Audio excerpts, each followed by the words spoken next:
Man,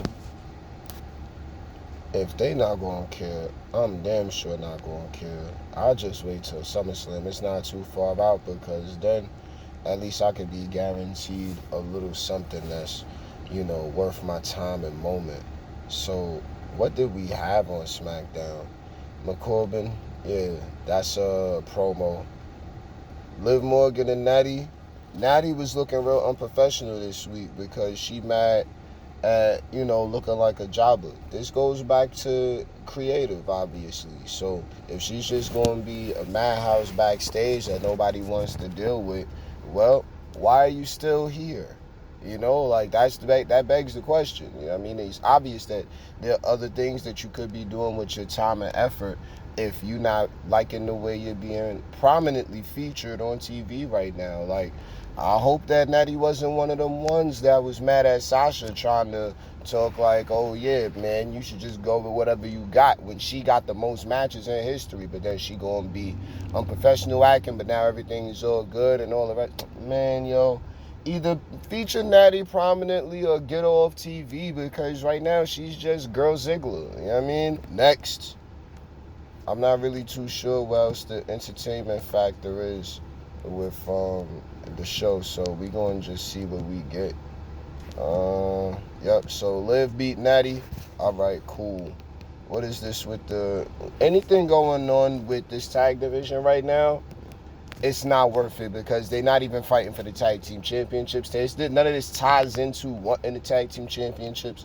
And if we're not trying to really move the story forward as far as like getting this around, like, okay, Bloodline Power Trip was nice, just like the two-man Power Trip was nice, just like Bayley and Sasha Banks on their Power Trip was nice. But them shits ended. This shit is long running. And what are we getting for it?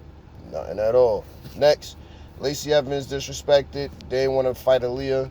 Who cares? This isn't really gonna build the women's division saying that you don't want to fight them. You know what I mean? So, like, I didn't want to watch SmackDown. I'm still here talking about it. You see what I'm saying? So, fight the ways you can. Smack the nonsense out of whoever's in creative still green light in most of this. Anyway, Drew McIntyre, Rich Holland.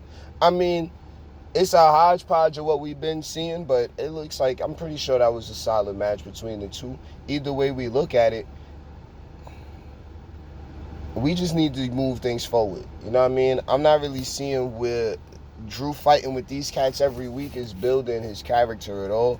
You know what I mean? It's helping these guys out, but Rich Holland could have fought someone else. Drew could have fought someone else. Both of them could have came with wins and then came back to this little beef next week. But that's too creative. Let's move forward. Madcap, Theory, DQ. Don't care. Because Theory's supposed to lose everything until he wins the WWE Championship. And Madcap, well, Madcap's excitement is what he got going for him. So we'll see how that continues to develop on the roster. I'm not crazy about it right now though because it's still super early. Then what else? All right, they try to push that a little more. Dawkins, Uso, and then Jarrett is the special guest referee. I didn't ask for Jeff Jarrett.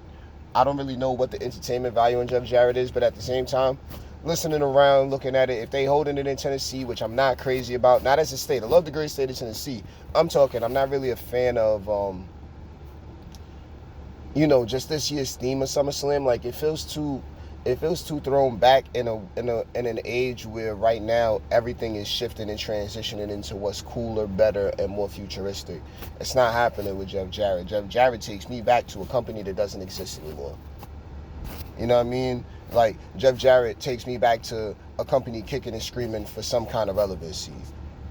You know what I'm saying? Like, I could be wrong on all of this because I don't even watch because it's only one to watch. But the cats the cats that we should be watching, they're not really giving us much to watch. So, real rap, I'm not even really tuning into SmackDown this week. They lucky I'm even talking about this much because, you know what I mean, to give it that much. Either way we look at it, I don't really feel like watching SummerSlam. I'm going to watch it for the superstars, but these stories, none of them is really hitting to me like that. Like, SmackDown just ain't it. So it's about to be no SmackDown. Like, I'll come do this just to round out the week. You know what I mean? But for real, this shit gonna keep up. And I'm about to hit up Fox like, yo, y'all gotta intervene, man. Because this is crazy. Like, this is taking me back to that kickoff show. This is taking me back to that kickoff show where The Rock was coming. And it was, oh my God, The Rock's gonna be here, and everyone was going crazy. And then we had the pre-show for a whole hour with the red carpet at the outside and all of the greatness. And what do we have now? Keep this shit up. I'm atting Fox, and I'm asking him to intervene. Subscribe.